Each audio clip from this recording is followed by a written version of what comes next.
마가복음 13장 예루살렘 입성.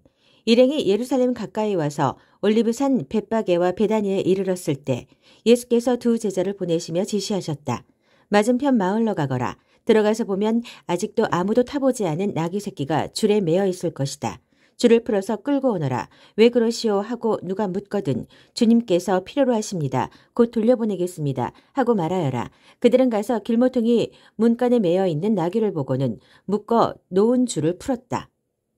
그들은 가서 길모퉁이 문간에 매어 있는 나귀를 보고는 묶어 놓은 줄을 풀었다. 거기 서 있던 사람들 중 몇 사람이 말했다. 그 나귀 새끼의 줄은 왜 푸는 것이오? 제자들이 예수께서 지시하신 대로 대답하자 그들은 간섭하지 않았다. 제자들이 나귀 새끼를 예수께로 끌고 와서 그 위에 겉옷을 펴자 예수께서 올라타셨다. 사람들이 예수를 열렬히 환영했다. 길 위에 자기 겉옷을 펴는 사람도 있었고 들에서 베어온 풀을 까는 사람도 있었다. 그들은 앞에서 걷고 뒤에서 따르며 소리쳤다. 호산나 복되다. 하나님의 이름으로 오시는 이여 복되다. 장차올 우리 조상 다윗의 나라여 하늘 가장 높은 곳에서 호산나. 예수께서 예루살렘에 이르러 곧 성전에 들어가셨다.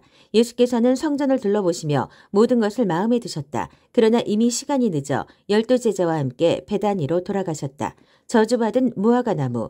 이튿날 그들이 베다니를 나설 때에 예수께서 배가 고프셨다. 그분은 저만치 떨어진 곳에 있는 잎이 무성한 무화과 나무 한 그루를 보셨다. 예수께서 혹시 아침 끼니가 될 만한 것이 있을까 하여 다가가셨지만 무화과 잎사귀밖에 없었다. 아직 무화과철이 아니었다. 예수께서 나무에게 말씀하셨다. 다시는 나무도 내게서 열매를 먹지 못할 것이다. 제자들도 그 말을 들었다. 그들이 예루살렘에 도착했다. 예수께서 즉시 성전에 들어가셔서 거기에 상점을 차려놓고 사고 파는 사람들을 모두 쫓아내셨다. 환전상들의 가판대와 비둘기 상인들의 진열대도 뒤엎으셨다. 예수께서는 아무도 바구니를 들고 성전 안을 지나다니지 못하게 하셨다. 그러고 나서 다음 말씀을 인용해 그들을 가르치셨다. 내 집은 만민을 위한 기도하는 집이라고 일컬어졌다. 그런데 너희는 그곳을 도둑의 소굴로 바꾸어 놓았다. 대제사장과 종교학자들이 이 말을 듣고서 그분을 제거할 방도를 모의했다. 그들은 온 무리가 그분의 가르침에 푹 빠져 있는 것을 보고 당황했다. 저녁 때 예수와 제자들이 도성을 나섰다. 아침에 그들이 길을 가다 보니 무화과 나무가 마른 막대기처럼 말라붙어 있었다. 베드로가 그 전날 있었던 일이 생각나서 예수께 말했다. 랍비님 보십시오. 주님이 저주하신 무화과 나무가 말라 비틀어졌습니다. 예수께서 차분히 말씀하셨다. 하나님의 생명을 품어라. 정말로 품어라. 그러면 너희가 감당할 수 없을 만큼 힘든 일은 하나도 없을 것이다. 예컨대 얼버무리거나 망설일 것 없이 이 산더러 가서 호수에 뛰어들어라 하고 말하면 그대로 이루어질 것이다. 그래서 내가 너희들어 작은 일부터 큰 일까지 모든 일에 기도하라고 강권하는 것이다. 하나님의 생명을 품을 때에 너희는 거기에 모든 것을 포함시켜라. 그러면 너희는 하나님의 것을 다 받을 것이다. 그리고 기도할 때는 구하는 것이 전부가 아님을 기억하라. 누구에게 서운한 것이 있거든 용서하여라. 그때에야 하늘에 계신 너희 아버지께서도 너희 죄를 깨끗이 용서할 마음이 드실 것이다. 누구에게서 온 권한인가? 그 후에 그들이 다시 예루살렘에 들어가서 성전 안을 걷고 있는데 대제사장과 종교학자와 지도자들이 다가와서 따졌다. 당신의 신임장을 보여주시오. 누구의 권한으로 이렇게 말하고 행동하는 겁니까? 예수께서 대답하셨다. 먼저 한 가지 묻겠다. 내 물음에 답하면 나도 내 신임장을 보여주겠다. 요한의 세례에 관한 것인데 그것이 누구에게서 온 권한이냐? 하늘이냐 사람이냐? 말해보아라. 그들은 자기들이 궁지에 몰린 것을 알아차리고는 뒤로 물러나와 모여서 수군거렸다. 하늘이라고 하면 왜 요한을 믿지 않았느냐고 물을 것이고 사람이라고 하면 온 백성이 요한을 예언자로 떠봤더니 우리가 백성 앞에서 몹시 난처해진다. 그들은 이번은 예수께 양보하기로 했다. 우리는 모르오. 그들이 말했다. 예수께서 대답하셨다. 그렇다면 나도 너희의 물음에 대답하지 않겠다. 마가복음 12장 욕심 가득한 소장농들 이야기. 예수께서 그들에게 여러 이야기를 들려주기 시작하셨다. 어떤 사람이 포도원을 세웠다. 그는 포도원에 울타리를 치고 포도즙 짜는 틀을 파고 망대를 세운 다음에 소장농들에게 맡기고 먼 길을 떠났다. 수확할 때가 되자 그는 수익을 거두려고 소장농들에게 종 한 사람을 보냈다. 소작농들은 그를 잡아서 마구 때려 빈손으로 돌려보냈다. 주인이 다른 종을 보내자 그들은 그를 골탕 먹이고 모욕을 주었다. 주인이 또 다른 종을 보내자 그들은 그를 죽여버렸다. 주인은 계속해서 많은 종들을 보냈으나 소작농들은 그들을 때리기도 하고 죽이기도 했다. 결국은 한 사람밖에 남지 않았다. 사랑하는 아들이었다. 포도원 주인은 최후 방책으로 아들을 보내며 저들이 내 아들만큼은 존중하겠지 하고 생각했다. 그러나 소작농들은 오히려 이것을 기회로 삼았다. 그들은 욕심이 가득하여 두 손을 비비며 말했다. 이자는 상속자다. 그를 죽이고 우리가 재산을 다 차지하자. 그들은 그 아들을 잡아 죽여서 울타리 밖으로 내던졌다. 너희 생각에는 포도원 주인이 어떻게 할 것 같으냐? 맞다. 그가 와서 그들을 다 없애버릴 것이다. 그리고 포도원 관리는 다른 사람들에게 맡길 것이다. 너희가 성경을 직접 읽어보아라. 석공들이 내버린 돌이 이제 모퉁이 돌이 되었다. 이것은 하나님께서 행하신 일, 눈을 씻고 보아도 신기할 따름이다. 대제사장과 종교학자와 지도자들은 당장 예수를 잡고 싶었으나 여론이 두려워 참았다. 그들은 그 이야기가 자기들을 두고 한 것임을 알았다. 그들은 서둘러 그 자리를 떠났다. 황제의 것, 하나님의 것. 그들은 예수를 그들의 올무에 걸리게 하려고 바리새인과 헤롯의 당원 며칠 그분께 보냈다. 뭔가 책잡을 만한 발언을 하게 해서 그분을 잡을 심산이었다. 그들이 다가와서 말했다. 선생님, 우리가 알기로 당신은 진실하고 여론에 개의치 않으며 배우는 사람들의 비율을 맞추지 않고 하나님의 도를 정확히 가르칩니다. 그러니 우리한테 말해 주십시오. 황제에게 세금을 내는 것이 법에 맞습니까? 맞지 않습니까? 예수께서 그 질문이 계략임을 아시고 말씀하셨다. 왜 나를 속이려고 드느냐? 동전을 가져다가 내게 보여라. 그들이 예수께 동전을 건넸다. 여기 새겨진 얼굴이 누구 얼굴이냐? 그리고 이 위에 있는 것이 누구 이름이냐? 그들이 말했다. 황제입니다. 예수께서 말씀하셨다. 황제의 것은 황제에게 주고 하나님의 것은 하나님께 드려라. 그들은 말문이 막혀 입이 떡 벌어졌다. 부활에 관한 가르침.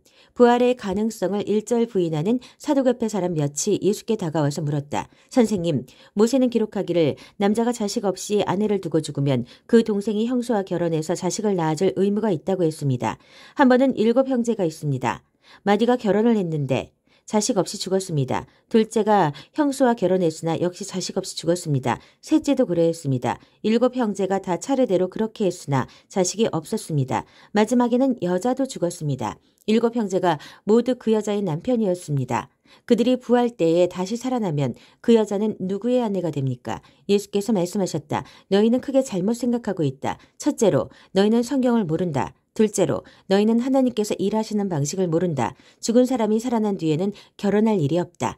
그때 사람들은 천사들처럼 되어서 하나님과 최고의 기쁨과 친밀함을 나눌 것이다. 그리고 죽은 사람이 다시 살아나는지에 대해서는 너희는 성경도 읽지 않느냐. 하나님께서는 떨기나무에서 모세에게 나는 아브라함의 하나님, 이삭의 하나님, 야곱의 하나님이다 라고 말씀하셨다. 이었다라고 말씀하지 않으셨다. 살아계신 하나님은 죽은 자의 하나님이 아니라 산 자의 하나님이시다. 너희가 몰라도 한참 모르고 있다. 가장 중요한 계명. 종교학자 한 사람이 다가왔다. 그는 질문과 대답이 열띠게 오가는 것을 듣고 또 예수께서 예리하게 답하시는 것을 보고 이렇게 질문했다. 모든 계명 가운데서 가장 중요한 계명이 무엇입니까? 예수께서 말씀하셨다. 가장 중요한 계명은 이것이다. 이스라엘아 들어라. 주 너의 하나님은 한 분이시니 내 열정과 간구와 지성과 힘을 다해 주 너의 하나님을 사랑하라. 둘째는 이것이다. 내 자신을 사랑하는 것 같이 다른 사람을 사랑하라. 이것에 견줄 만한 다른 계명은 없다. 종교학자가 말했다. 선생님, 훌륭한 답입니다. 하나님은 한 분이시고 다른 이가 없다는 말씀은 아주 명쾌하고 정확합니다. 그리고 열정과 지성과 힘을 다해 그분을 사랑하는 것과 자기 자신을 사랑하는 것 같이 다른 사람을 사랑하는 것은 모든 재물과 희생을 다 합한 것보다도 낫습니다.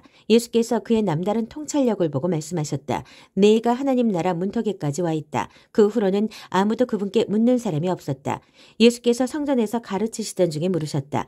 어째서 종교학자들은 메시아가 다윗의 자손이라고 하느냐? 우리가 다 아는 것처럼 다윗은 성령의 감동을 받아 이렇게 말했다. 하나님께서 내 주님께 말씀하셨다. 내가 내 원수들을 내 발 아래에 둘 때까지 너는 여기 내 오른편에 앉아 있어라. 다윗이 여기서 메시아를 내 주님이라고 부르는데 메시아가 어떻게 다윗의 자손이 될 수 있느냐. 큰 무리가 즐거이 그 말씀을 들었다. 예수께서 계속 가르치셨다. 종교학자들을 조심하여라. 그들은 가운을 입고 다니며 사람들의 치켜 세우는 말에 우쭐하고 중요한 자리를 차지하면서 교회의 모든 행사에서 상석에 앉기를 좋아한다. 언제나 그들은 연약하고 무력한 사람들을 착취한다. 그들의 기도가 길어질수록 그들의 상태는 더 나빠진다. 마지막에 그들은 그 값을 치르게 될 것이다. 예수께서 헌금함 맞은편에 앉으셔서 사람들이 헌금함에 돈 넣는 것을 보고 계셨다. 많은 부자들이 큰 돈을 바치고 있었다. 그때 한 가난한 과부가 다가와서 작은 동전 2개를 넣었다. 겨우 동전 2개였다.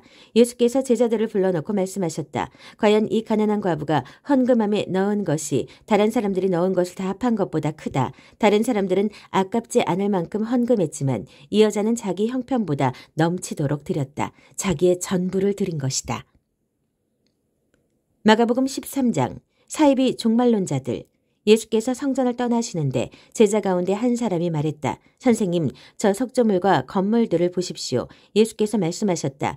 내가 이 웅장한 건축물에 감동하느냐? 저 건물의 돌 하나하나가 결국 잔해더미가 되고 말 것이다. 이후에 예수께서 성전이 한눈에 내려다 보이는 올리브산에 앉으셨을 때 베드로와 야고보와 요한과 안드레가 그분께 따로 다가와 물었다. 말씀해 주십시오. 그런 일이 언제 일어나겠습니까? 때가 막바지에 이를 때에 우리에게 어떤 징조가 있겠습니까? 예수께서 입을 여셨다. 사이비 종말론자들을 조심하여라. 많은 지도자들이 정체를 숨기고 나타나서 내가 그다라고 주장할 것이다. 그들이 많은 사람들을 현혹할 것이다. 전쟁 소식을 듣거나 전쟁이 일어나리라는 소문을 듣거든 당황하지 말고 침착하여라. 그것은 역사에 늘 반복되는 일일 뿐 아직 종말의 징조는 아니다. 나라와 나라가 싸우고 통치와 통치자가 싸우는 일이 계속될 것이다. 곳곳마다 지진이 있을 것이다. 기근도 있을 것이다. 그러나 이것은 앞으로 닥칠 일에 비하면 아무것도 아니다. 또 조심하여라. 사람들이 너희를 법정으로 끌고 갈 것이다. 세상이 살벌해져서 내 이름을 전한다는 이유로 모두가 너희를 물고 뜯을 것이다. 너희는 진리의 파수병으로 그 자리에 있는 것이다. 메시지가 온 세상에 두루 전파되어야 한다. 그들이 너희를 배반하여 법정으로 데려가거든 너희는 무슨 말을 할지 염려하지 마라. 그때가 오거든 너희 심중에 있는 것을 말하여라. 성령께서 너희 안에서 너희를 통해 친히 증거하실 것이다. 형제가 형제를 죽이고 아버지가 자녀를 죽이고 자녀가 부모를 죽일 것이다. 나 때문에 너희를 미워할 사람이 누구인지 아무도 모른다. 그대로 견뎌라. 그것이 너희가 해야 할 일이다. 끝까지 견뎌라. 그러면 너희는 절대 후회하지 않을 것이고 결국 구원을 얻을 것이다. 큰 환난의 날. 그러나 거룩한 것을 더럽히는 괴물이 절대 있어서는 안 될 곳에 세워진 것을 보거든 얼른 달아나거라. 너희 읽을 수 있는 사람들은 내 말이 무슨 말인지 깨달아라. 그때 너희가 유대에 살고 있거든 산으로 달아나거라. 마당에서 일하고 있거든 무엇을 가지러 집으로 돌아가지 마라. 밭에 나가 있거든 겉옷을 가지러 돌아가지 마라. 특히 임산부와 젖먹이는 어머니들이 힘들 것이다. 어머니들이 힘들 것이다. 이 일이 한겨울에 일어나지 않기를 바라고 기도하여라. 그때는 괴로운 날이 될 것이다. 하나님께서 세상을 지으신 때로부터 지금까지 이런 일이 없었고 앞으로도 다시 없을 것이다. 하나님께서 이 환난의 날들을 갈 때까지 가게 두신다면 아무도 견딜 수 없을 것이다. 그러나 하나님의 택하신 백성, 그분께서 친히 택하신 이들을 위해 그분은 이미 손을 써 놓으셨다. 그날과 그때는 아무도 모른다. 누가 너희를 막아서서 메시아가 여기 있다 소리치거나 저기 그분이 있다 가리켜도 속지 마라. 가짜 메시아와 거짓 설교자들이 곳곳에서 출현할 것이다. 그들은 대단한 이력과 현란한 업적으로 알만한 사람들의 눈까지 속일 것이다. 그러니 조심하여라. 내가 너희에게 충분히 경고했다. 그 괴로운 시간들이 지나면 해는 어두워지고 달은 흐려지고 별들은 하늘에서 떨어지고 우주의 세력들은 떨 것이다. 그때야 사람들은 인자가 위험 있게 오는 것을 볼 것이다. 인자가 오는 것이 온 하늘에 가득하여 보지 못할 사람이 아무도 없을 것이다. 인자가 천사들을 보내어 택하신 사람들을 이 끝에서 저 끝까지 사방에서 불러들일 것이다. 무화과나무에서 교훈을 얻어라.